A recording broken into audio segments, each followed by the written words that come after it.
Hello, I'm Dr. Scott Watier. And I'm Tommy Welling, and you're listening to the Fasting for Life podcast. This podcast is about using fasting as a tool to regain your health, achieve ultimate wellness, and live the life you truly deserve. Each episode is a short conversation on a single topic with immediate actionable steps. We cover everything from fat loss and health and wellness to the science of lifestyle design. We started Fasting for Life because of how fasting has transformed our lives, and we hope to share the tools that we have learned along the way.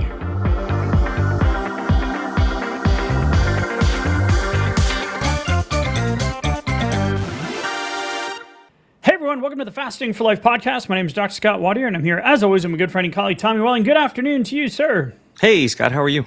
Fantastic, my friend. Excited for the conversation today. We are going to talk about an article that we talked about a year ago, back in episode 294, where we zoomed out about national statistics and our kids and generational health. But today we're going to take a totally different angle on the same question. Not what the scale says, but what's happening to your metabolic health beneath the surface as that scale number or that weight number moves up or down. So we're going to dive in. We're going to give you some big picture. We're going to talk about obesity and some metrics that you can actually be tracking irrespective of the scale to see if you are moving the needle. That will influence your behavior and how you show up and how you adapt a fasting lifestyle, to lose the weight once and for all, to feel confident day to day, to quiet the food noise, and get those long-term results that we all come to fasting for. So if you're new to the podcast, welcome in. Excited to have you with us. If you want to know more about our story and how fasting transformed our lives, head back to episode 0, episode 1, give it a listen. If you've been on this journey with us, shout out to you, the OGs of the Fasting for Life family. Yes. We truly want to make this actionable and targeted and give you some direction on how we can continue to move the needle on this weight loss and health journey. So Tommy, before we get into it today, I kind of want to set the stage on what the discrepancy is between the number on the scale and then the health outcome. So when we look at big picture and like what your weight can tell you about your metabolic health, and we say this all the time, it's not about the number on the scale. It's about the actions and the things you're doing on a day-to-day basis to create health long term. So yes, obesity can be unhealthy, and we've done episodes on BMI, and we'll talk a little bit about that today. And the research shows that people can have metabolic dysfunction or proper function no matter their weight. Now, we'll talk about the BMI chart and, an overview of what we know about the complex relationship between weight and metabolic health. Because let's be real, most people come to fasting as a diet weight loss strategy. You can even argue it as a caloric restriction strategy. But the narrative is pretty prevalent, especially in the GLP world that we live in now, that obesity is linked to over 200 chronic diseases. Wow. But weight alone does not actually reflect individual metabolic health. As many with being in that BMI chart in the overweight or obese category are still metabolically healthy at a given point in time. And we hear this from a lot of our coaching folks as the scale stalls, or they lose 20 pounds out of the 40 they want to lose, or they've lost 30 out of the 40, or they're kind of navigating the 5 to 8 pound maintenance range of what their day-to-day life looks like, is that it's like, okay, have I moved the needle? The scale's kind of not giving me the result that I want yet. Right. I've had some progress, or I keep ping-ponging or bouncing up and down, but what's the urgency or the drive behind the desire to continue to work on your health and ultimately your weight loss, right? Yeah, I think a good way to understand the disconnect that you're talking about is to just go back into the time machine, visualize like whatever you're trying to solve for with fasting right now. And it might just be preventative. It might just be long-term health optimization, longevity, and all of that, which is great. But if you're trying to solve for something else, like you have particular symptoms or blood work needs better management, you're trying to reverse a disease process or reduce or eliminate some sort of medication, either way, think back, go back 10, 20 years or more, depending on how long you've had some excess weight or had an issue that's kind of been a growing concern of yours. And think about the fact that for most of us, those symptoms that popped up, the things that we're dealing with, they didn't just all of a sudden come about when the weight was really, really high necessarily. Okay. But at the same time, they could have gone unnoticed or like under the radar, or let's keep an eye on that while the weight was slowly ticking up. So the scale doesn't have to reflect a massive excess of fat stores in order for us to be feeling like we're not living physiologically and metabolically optimal. So what that means is that whenever we're going through the reverse of that process and actually, reversing the disease process and getting the extra weight off and burning through these fat stores with the help of fasting, we're not necessarily going to see the healing and the reversal of these things reflected on the scale either. So it's just not a great correlate, and it's not a great way to measure the progress while it's coming on or while it's coming off. Does that land, Scott? 100%, because the reality is the message about obesity is dangerous. It's everywhere in the food-filled noise, obesogenic food world we live in, right?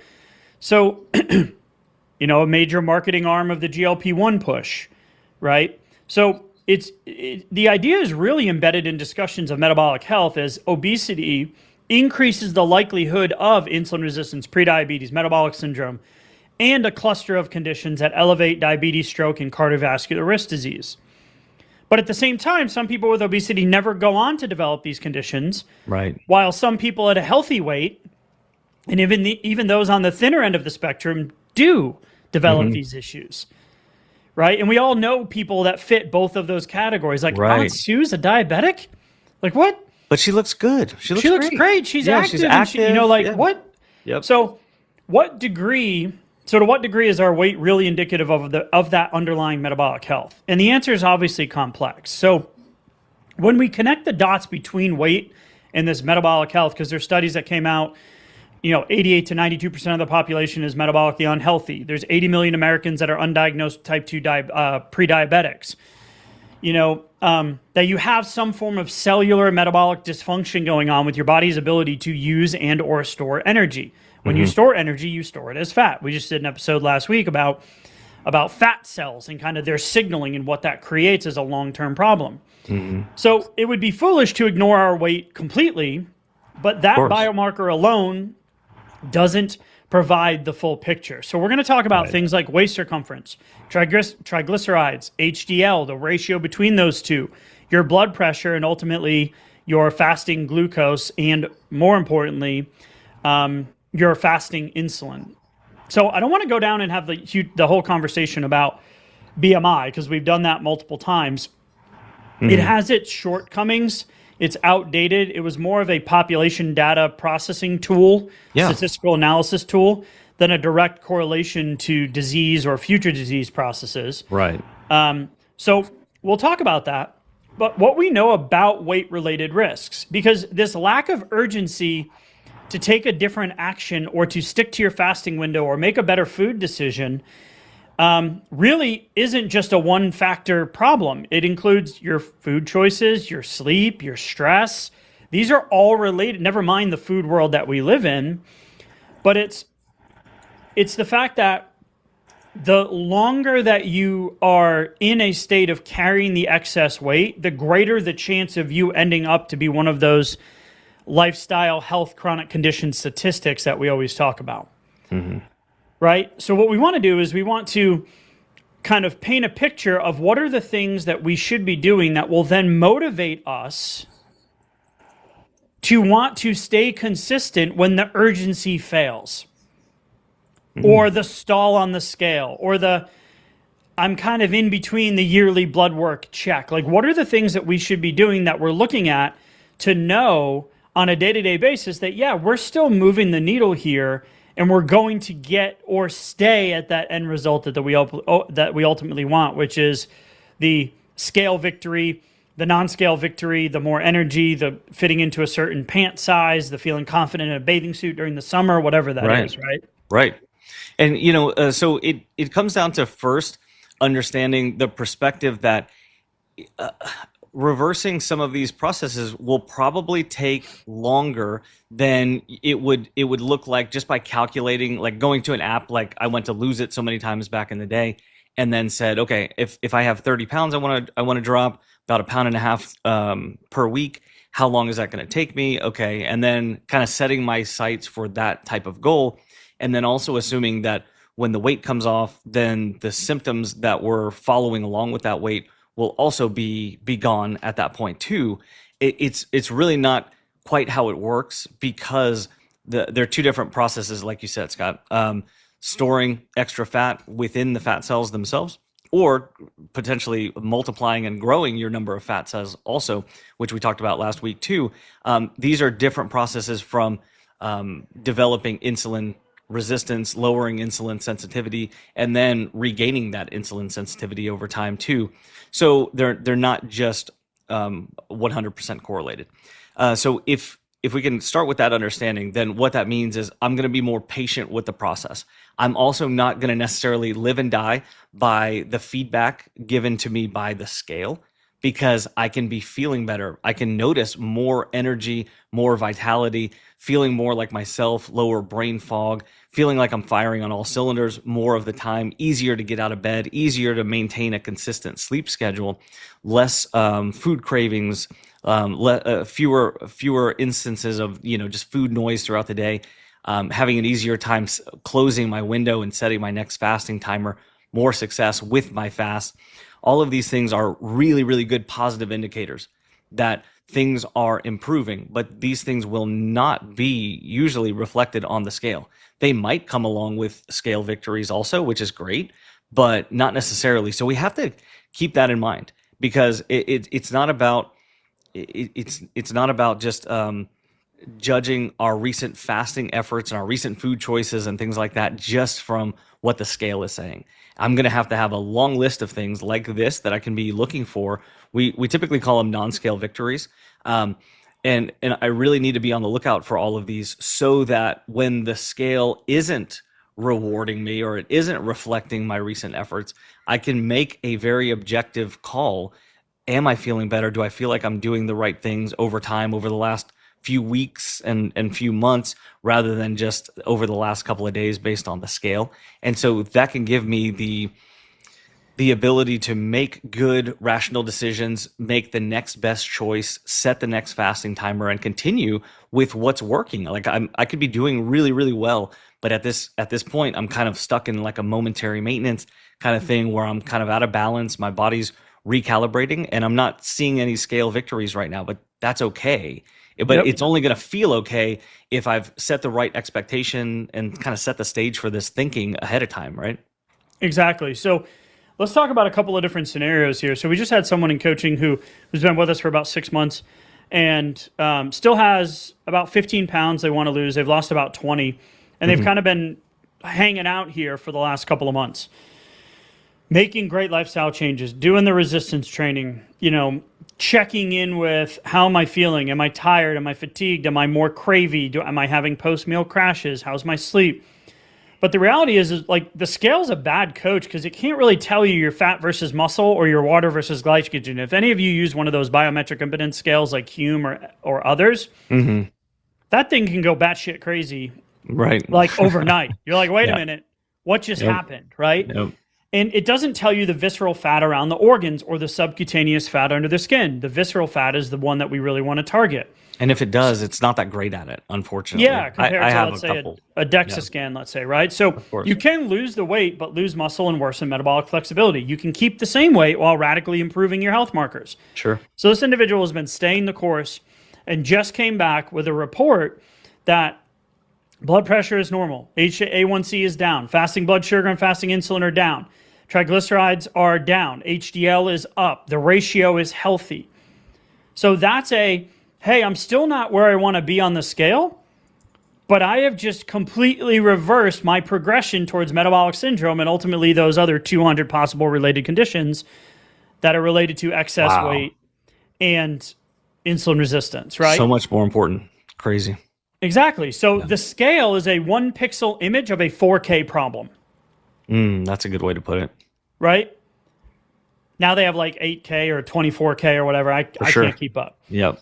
As long as the TV turns on and it's fine. And there's no Yeah. glare, my kids are happy, right? So when we look at the two different subgroups here, I want to talk specifically about is the metabolically unhealthy normal weight folks.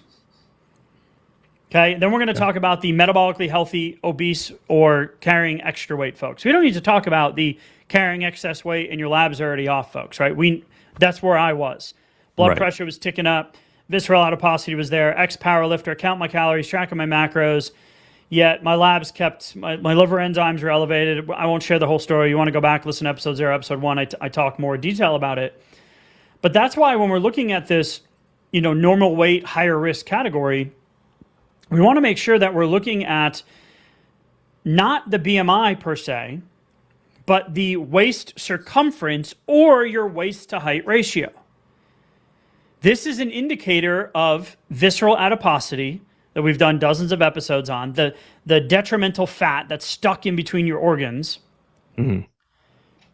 that is metabolically active, that creates a chronic inflammatory cascade and blocks leptin and hunger cues and all these different things. So when we're in this category, you're going to want to look at, and this goes for any of the categories, but elevated fasting glucose or A1C, high triglycerides or low HDL, and your blood pressure ticking up. So you might have some excess visceral fat, but you're in the normal weight category because the BMI doesn't look at the distribution of that fat. So what are some of the symptoms in this category? You're going to have energy crashes, cravings, brain fog, poor sleep. Maybe you have a family history of some of these cardiometabolic issues. But there's studies that show that the normal weight adults with metabolic syndrome have higher risk of those chronic lifestyle conditions. And a lot of times we get missed. So where's the motivation, the urgency here when you've reached your weight loss goal? Maybe you've been fasting, you've been like our client in coaching who shared the results the other day. The urgency of trying to keep these results can fade. Yeah. So we still can be on that cardiovascular risk diabetes conveyor belt if we're not looking at the right metrics. Let's compare that to the MHO group or the metabolically healthy with the obesity or the in that we don't love BMI category, right? But you may still have more favorable insulin sensitivity. You may have normal or near normal blood pressure, triglycerides, and HDL. You'll often have more subcutaneous fat and less visceral fat. We all have a genetic makeup in our lifestyle of how we were raised and our level of sports and activity and what we've done throughout our lives that will kind of paint that picture, paint by numbers or paint by numbers or watercolor as we go. Right. So in this group, you'll have a short-term risk is lower than the typical obesity, but it's a higher risk than the metabolically healthy normal weight group. And here's what happens. You will eventually transition from this category, the MHO category, into the metabolically unhealthy over time. It's like time under tension. That's why we say it's not the weight itself, but it's the amount of time that you're carrying that excess weight over the years that then develops that underpinning metabolic inefficiency where you end up looking back going like, how did I end up here? Like I was doing good. And then 1 year your labs are off and all of a sudden the medication conversations are happening and the odds just aren't in your favor long term. So the comparison between these two groups is proof that the scale can't tell you what side you're on. Yeah. Yeah. And it's almost like it's like a tipping point. For those folks carrying the weight, but the body is metabolically healthy. It's that all of a sudden instead of just like gradually entering the ocean, from the beach, it just all of a sudden like falls off off a sandbar. Yeah, where you just or the rogue wave comes and hits you. Yeah, right. And it can be like that. And you hear the same thing from smokers sometimes where they go, oh, well, so-and-so got lung cancer and but I've been smoking for 40 years and I'm fine and all of these kind of things. But a disease process can be slow and gradual, or for some folks, it can be very sudden, like a sudden onset. In that example, the stats of increased cancer risk are undeniable. Yeah, right. It's coming. but the progression of the disease can be very, very different in different patient populations, and this is mostly genetically and or lifestyle, affected. But the point here is that if you're using fasting and you're looking for tools to help you prevent these issues, or slow it way down, even if you have a family history or you've been dealing with diabetes or pre-diabetes for a long time, we can get a hold of it much better with the right perspective here. And then, like to your point too, Scott, about the BMI is not very personalized, so it's looking at big population data. So are a lot of these statements that we hear oftentimes, kind of parroted out there, and a lot of them in diet and Fitspo culture and things like that. So everybody, if you've come to fasting as a tool, you're already in the minority. Yep. Right. And so a lot of the overall overarching things that would be applied to folks with average physiology or average weight, average symptoms don't necessarily apply. So let's start looking at ourselves as a personalized case study and say, you know what, maybe I do need something a little bit different here to get different results, because I've been trying everything that everyone else is doing and it's not working very well. Listen, So if let me it do was something else. working, we wouldn't have the stats that we have, and we wouldn't have the chronic lifestyle diseases that we have, because we spend trillions of dollars a year on healthcare, but it's reactionary. It's not preventative. Right.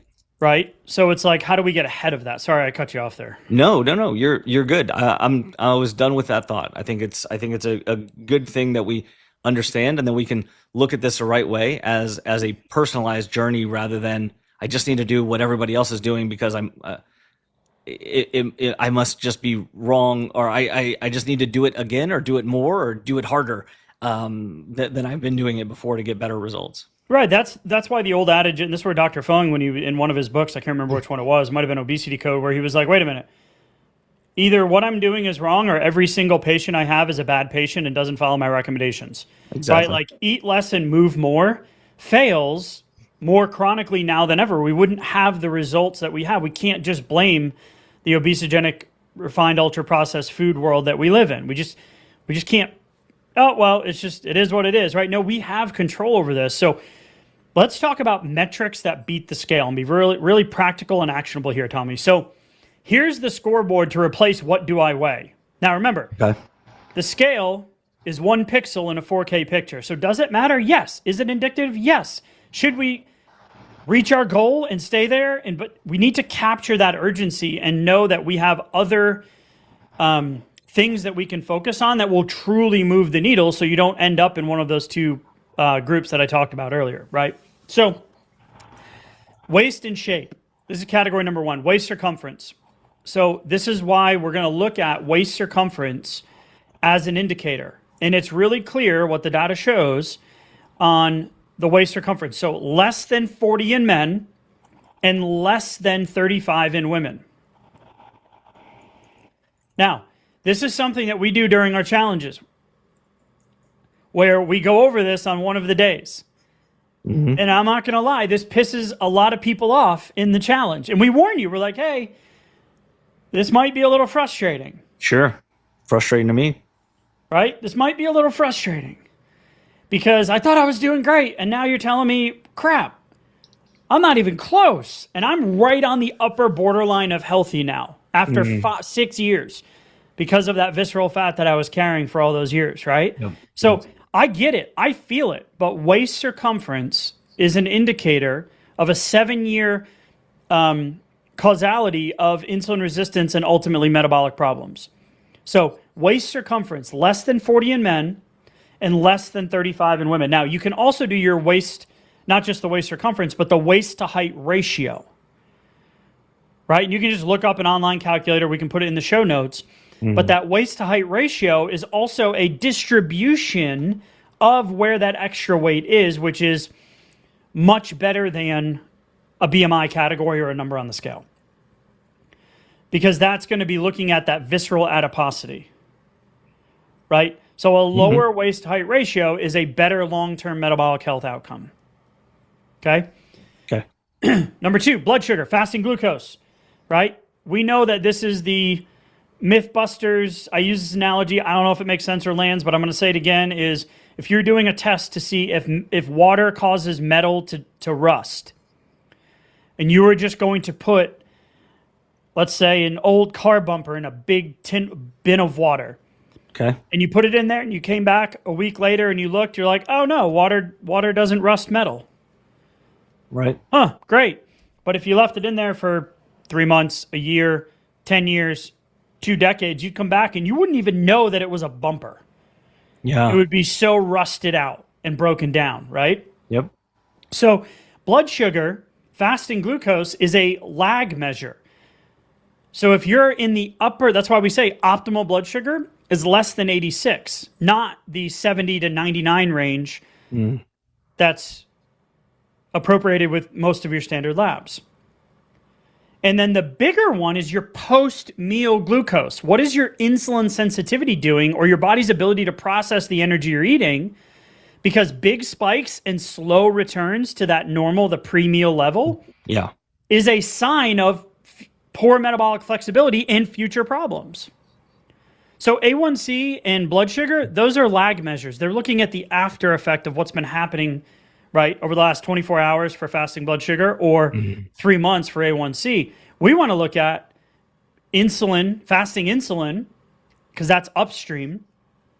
And what are you doing? What is your Keto Mojo or your CGM showing you after your meal? You should return to baseline within 2 to 3 hours. And the quicker you get there, and the less big kind of spike in your blood sugar numbers, is an indicator that if that comes down over time, that you're making true progress beneath the surface. Yeah.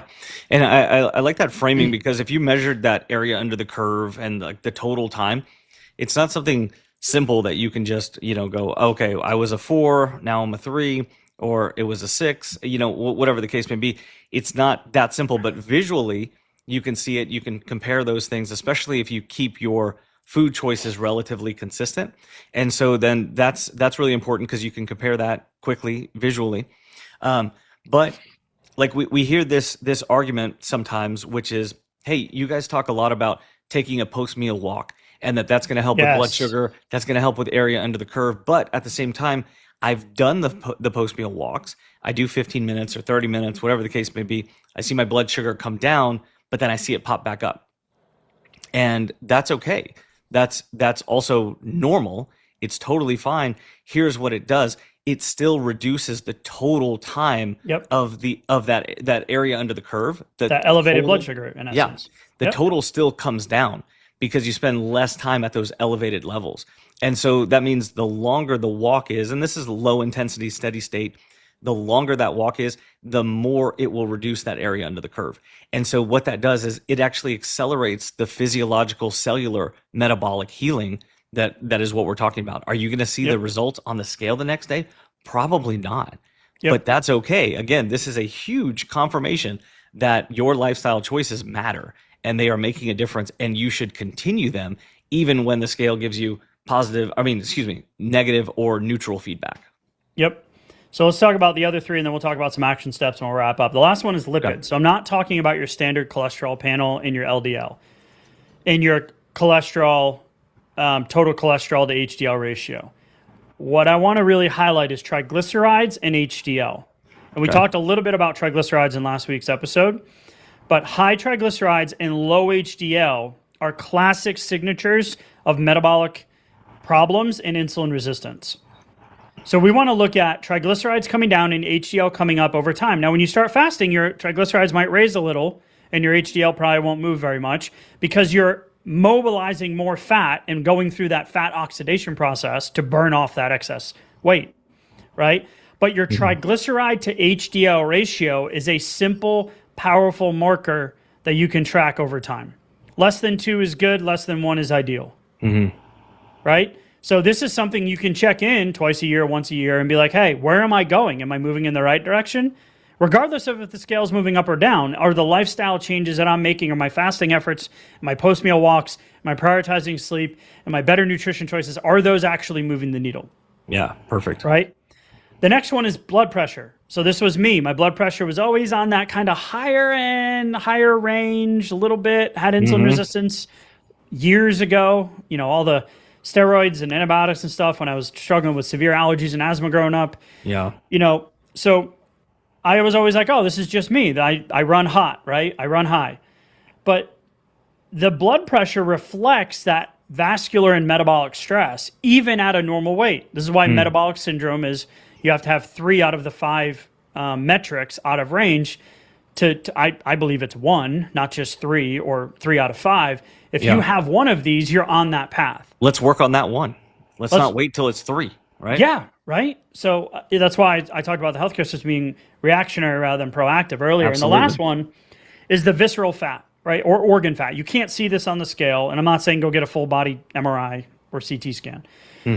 But you can, through a DEXA scan, see where the deposition. But you can also do this through the waist circumference or waist height ratio, the liver markers, so when your liver enzymes on your yearly blood work, and you can also see it on those CGM glucose patterns.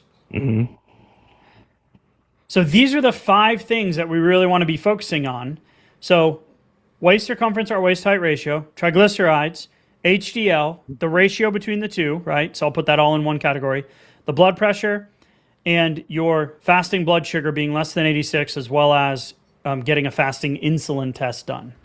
Yeah, and the great thing to realize is that if you see your insulin index number, your fasting insulin number, you can see even before there's a red flag on that blood work, because like you mentioned, there's a wide range between what's considered normal versus what we should actually be alerted to. And so if you get that done, you can see well before there's a clinical problem, you can see that there's a mounting issue physiologically, metabolically happening, and then you can do something about it. So it's really empowering. The other thing is going to get a DEXA or, let's say going to get a DEXA, and then you can get an indicator of what your visceral fat looks like. Well, visceral fat, it makes sense that that's very, very important because visceral fat is the fat around your central organs.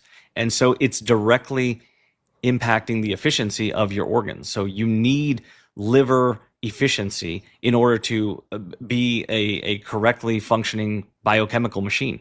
You need your pancreas functioning at full capacity so that you can have the insulin necessary when you need it. But you also you have a lot of sensors within those central organs, and those sensors, when they're getting too much input of certain substrates and certain biochemical substances, then it's going to throw off the chemistry of everything, let alone the actual physical inefficiency that happens when you take your central organs and then put a layer of fat around them. And then that layer of fat grows and grows and grows. And like we've said throughout this conversation, you may have the ability to be resilient to that growing level of visceral fat without necessarily feeling the results of it. But that doesn't mean that it's not an issue that we could and should address now rather than wait for it to be clinically significant, let's say. Yeah, and this keeps coming back to that, that urgency, Yes. right? When the scale isn't rewarding you, or you've reached your goal, or you're within those few pounds, or you're kind of bouncing up and down, right? Or you've lost half of the weight, right? We truly, we say this in a certain way, but I don't really care so much about the weight. I care about these metrics, right? I care about how you're feeling on a day-to-day basis. I care about your comfort level in your day-to-day life, and not this constant pressure of being on this diet, weight loss, health journey, right? Mm-hmm. So fasting is really less about making the scale move and more about why it's moving. I don't think we've ever said it in that way. Yeah. But that's truly like the crux of it. Like, how do we stack the deck in our favor? And what does fasting do to improve these things? Well, it improves your insulin sensitivity and post-meal response. It improves your triglycerides and HDL over time when paired with better food choices, not strict diet mentality of those are off-limit foods, these are on-limit, I can never have a cheat meal, whatever. None of that. Just overall better food choices, because fasting changes how you think and feel about food. Right. It also improves your central fat and waist measurements even before big shifts in total weight. We see this time and time again. When we have people lose some weight, the scale slows down, but their pant sizes, their pants are fitting better, the shirt's fitting better, they have more energy. That's the body recomposition process that takes time, like the bumper in the water, right? It takes time for that recomposition to take place. So the main goal isn't to lose the weight. The main goal is to reverse the insulin resistance and the visceral fat to get into that normal weight category and stay there and live with vitality on a day-to-day basis. So that's why I love this concept, Tommy, is fasting is less about making the scale move and more about why it's moving. So what do we do this week as we wrap up? Well, measure your waist and calculate your waist-height ratio. Go grab the insulin assessment on the website. It's a free resource, thefastingforlife.com. It will actually show you how to measure, and then you can grab the calculator and plug in your numbers and see where you're at. Make sure you're looking at your fasting glucose, your A1C, your triglycerides, your HDL, and your blood pressure, and fasting insulin, in my opinion. And then step 3, so measure, collect. Step 3 would be, do I have an elevated waist measurement or waist-height ratio? Is my blood sugar tending to stay higher post-meals, or is it in the higher end of that, air quotes, normal lab category? Are my triglycerides ticking up over the last few years? Is my where's my blood pressure? And what does my HDL in that ratio look like? Now, in real life, day to day, do you have energy crashes, cravings? Do you have a family history of it? What's your lifestyle look like? Are you saying yes to too many external things that aren't allowing you to stick to your fasting lifestyle and your goals? And then set goals based on, I want my waist-height ratio to do this. I want to change my triglyceride-HDL ratio, moving in the right direction over the next 3 months, 6 months. And Tommy, I know you have one more you want to highlight. Yeah, I love all those. And those really take the emphasis off just that number on the scale. It's on the priority list. It's on the list, but it's much lower than we tend to make it feel, since it's so accessible. Every single day we could just, walk on and just step on and get a new number. So as you're going through the upcoming week and just, planning out your fast for the week, and then thinking about the next few weeks and the next month, just remember you can only do one fast at a time. So let's not over plan into the future too much, because we're just going to need to take action. Daily action wins over time, much, much more than the perfect plan or a plan laid out over the next few months goes. So with respect to this conversation, what really allows for maximum, more efficient, and accelerated cellular and metabolic healing is going to be consistency, so that we can drop the volatility in our blood sugar, drop the volatility in our insulin. And the best way that we can do that is actually by making a few good food choices and really simplifying our food choices for the most part. So, dropping down to a few of your favorite plates that are prioritized with protein, and they're reduced as far as processed carbohydrates. They're mostly good whole foods that you enjoy, and you can cook, in a way that you enjoy and is relatively convenient for you. So it feels like sustainable. You can do it not every single day necessarily, but you can do it every week, and you could do it every month. Do you see yourself being able to do it for the next few months?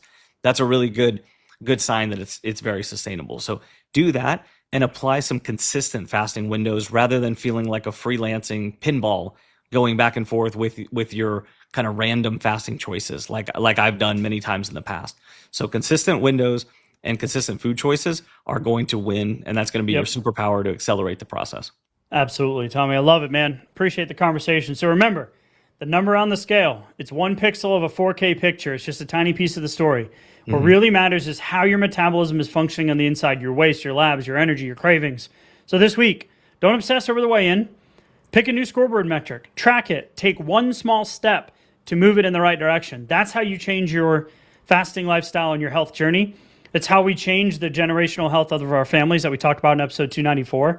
It's one decision or one action at a time. So Tommy, until next time, keep fasting, keep focusing on what truly moves the needle. Appreciate the conversation as always, man, and we'll talk soon. Absolutely. Thank you. Bye. So, you've heard today's episode, and you may be wondering, where do I start?